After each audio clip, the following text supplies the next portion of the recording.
নমস্কার বন্ধুরা, এখন আমরা বেরিয়ে পড়েছি টোটো নিয়ে। তো গৌহাটির সাউরা গ্রাম। তো আপনারা নিশ্চয়ই জানেন এই কদিন আগে ভয়াবহ বন্যা হয়ে গেল। তো সেই নিয়ে আমরা কিন্তু বেরিয়েছি বৈকালে। সুন্দর এক মনোরম পরিবেশ যেহেতু টোটো এখন যেহেতু আমরা যাচ্ছি, তো মধ্যখানে রাস্তা, তার দু সাইডে জল। তো এই সমস্ত এলাকাতে এত যখন বর্ষা যখন আসে তখন এই জায়গাটা ভয়াবহ বন্যা, কিন্তু মানুষের পারাপার কিন্তু একটা অসম্ভবের ব্যাপার।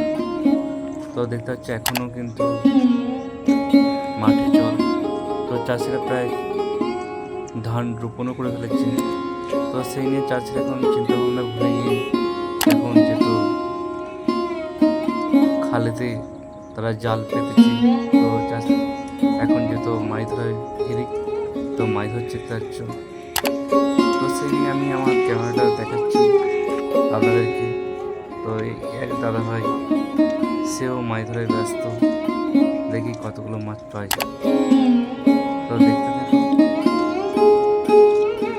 তো আমিও দেখছি আবার জাল নিয়ে ফেলছি।